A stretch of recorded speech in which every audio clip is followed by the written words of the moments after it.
Sir ನಮಸ್ಕಾರ. ನಮಸ್ತೆ sir, challenging star Darshan ರವರ ಸಿನಿಮಾವಾದಂತಹ ಕಾಟೇರ ಸಿನಿಮಾ ರಿಲೀಸ್ ಆಗಿ ಇಂದಿಗೆ 10 ದಿನ ಮತ್ತು 11 ದಿನ ಕಳೆದಿರ್ಬೋದು. ಆದರೂ ಕೂಡ ಗುಂಡ್ಲುಪೇಟೆ ವೆಂಕಟೇಶ್ವರ ಚಿತ್ರಮಂದಿರದಲ್ಲಿ ದಿನಕ್ಕೆ ಪ್ರೇಕ್ಷಕರ ಸಂಖ್ಯೆ ಜಾಸ್ತಿ ಆಗ್ತಾಯಿದೆ.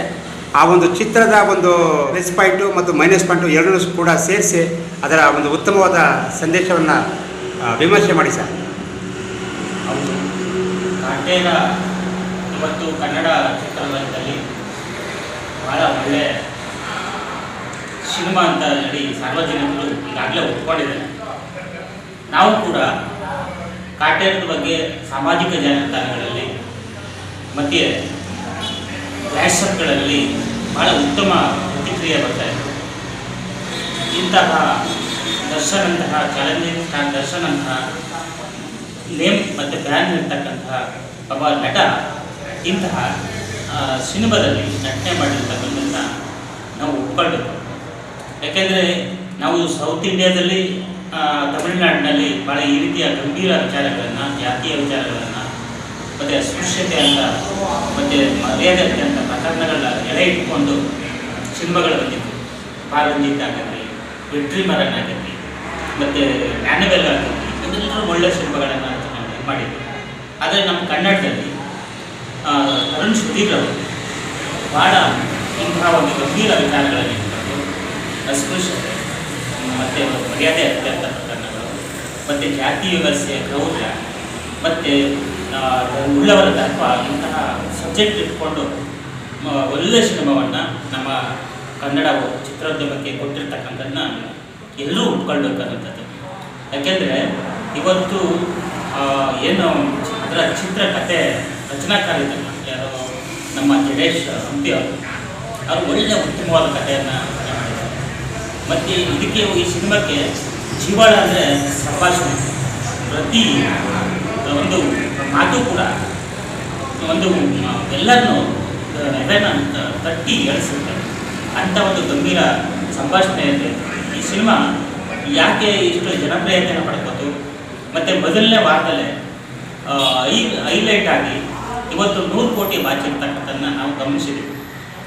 ಮಾಸ್ ಈ ಚಿತ್ರ ಮುಂದಿನ ದಿನಗಳಲ್ಲಿ ಶತದಿನಾಚರಣೆ ಮಾಡಲಿ ಮತ್ತು ಮುಂದಿನ ಕನ್ನಡ ಇಂಡಸ್ಟ್ರಿಯಲ್ಲಿ ಇಂತಹ ವಿಶೇಷ ಸಿನಿಮಾಗಳು ಬರಲಿ ಅಂತಕ್ಕಂಥದ್ದು ನಮ್ಮೆಲ್ಲರ ಆಸೆ. ಸರ್, ಇನ್ನೊಂದು ಈ ರೈತರ ಬಗ್ಗೆ, ಈಗ ಎಲ್ಲರೂ ಕೂಡ ರೈತರು ಹೆಚ್ಚಿನ ಸಂಖ್ಯೆಯಲ್ಲಿ ಈ ಸಿನಿಮಾವನ್ನು ನೋಡ್ತಿದ್ದಾರೆ. ರೈತರಿಗೆ ಏನು ಸಂದೇಶನ ಆ ಸಿನಿಮಾ ಕೊಟ್ಟಿದೆ? ಹೌದು, ಅವರು ಈ ಸಿನಿಮಾದಲ್ಲಿ ಮತ್ತು ಏನು ಭೂ ಸುಧಾರಣೆ ಆಗ್ತದೆ ಏನಿದೆ 1980ರ ದಶಕದಲ್ಲಿ ಏನು ದೇವರಾಜ ಅವರು ಉಳುವಣೆ ಭೂಮಿ ಒಡೆಯ ಅಂತಕ್ಕಂಥ ಕಾನೂನು ಕಾಯ್ದೆಯನ್ನು ಜಾರಿಗೊಳಿಸಿದಾಗ ಅಂಥ ಸಂದರ್ಭದಲ್ಲಿ ಯಾವ ರೀತಿಯ ಉಳ್ಳಂಥವರು ಅಥವಾ ಭೂ ಒಡೆತನ ಇರ್ತಕ್ಕಂಥವ್ರು ಯಾವ ರೀತಿ ತಮ್ಮ ದೌರ್ಜನ್ಯವನ್ನು ಪ್ರದರ್ಶನ ಮಾಡಿರುವಂಥದ್ದನ್ನ ಈ ಕಥೆಯಾಗಿದೆ.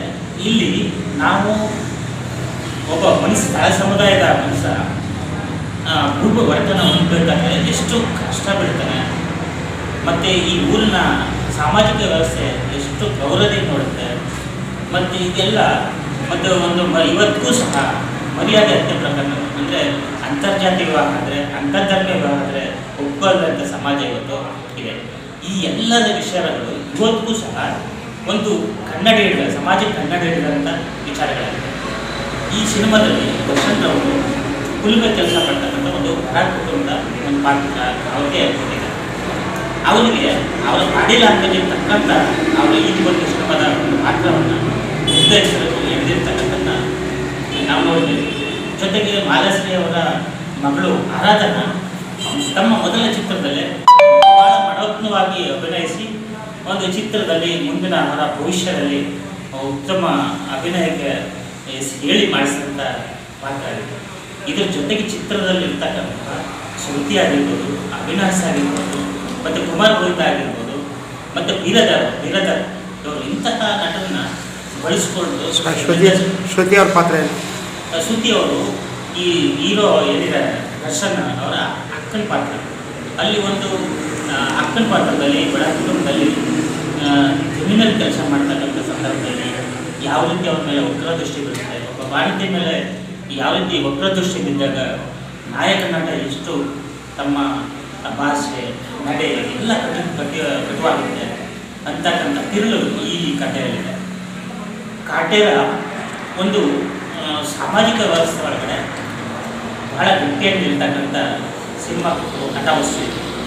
ಹಾಗಾಗಿ ನಾವು ಇಲ್ಲಿ ಏನು ಬಯಸ್ತಿದ್ದೀವಿ ಅಂದರೆ 80ನೇ ಸಾಲಿನಲ್ಲಿ ಏನಿತ್ತು 80ನೇ ದಶಕದಲ್ಲಿ ಅಂಥ ಎಲ್ಲ ಸಮಸ್ಯೆಗಳು ಇವತ್ತಿಗೂ ಇದೆ ಅಂತಕ್ಕಂಥದ್ದನ್ನ ನಾವು ನೋಡ್ತಾ ಇದ್ದೀವಿ. ಹಾಗಾಗಿ ದರ್ಶನ್ ಅವರು ಈ ಒಂದು ಚಿತ್ರದಲ್ಲಿ ಬಹಳ ಅಮೋಘವಾಗಿ ಅಭಿನಯಿಸಿ ಪ್ರೇಕ್ಷಕರನ್ನು ರಂಜಿಸೋದ್ರ ಜೊತೆಗೆ ಒಂದು ಸಾಮಾಜಿಕ ಸಂದೇಶವನ್ನು ನೀಡಿದರೆ ಅವ್ರಿಗೆ ದೊಡ್ಡ ಫ್ಯಾನ್ ಇದೆ. ಆ ಎಲ್ಲ ಅಭಿಮಾನಿಗಳು ಅವರ ಚಿತ್ರವನ್ನು ನೋಡೋ ಮುಖಾಂತರ ತಮ್ಮ ಬದುಕಿನಲ್ಲಿ ಆಗ್ತಹ ಸಾಮಾಜಿಕ ಸಂಕೋಲೆಗಳನ್ನು ಮೀರಿ ಬದುಕ್ತಕ್ಕಂಥದ್ದನ್ನ ಈ ಸಿನಿಮಾ ಸಂದೇಶದ ಮುಖಾಂತರ ಹೋಗಲಿ ಅಂತಕ್ಕಂಥದ್ದು ನಮ್ಮೆಲ್ಲರ ಆಸೆ. ಧನ್ಯವಾದಗಳು ಸರ್, ನಮಸ್ಕಾರ.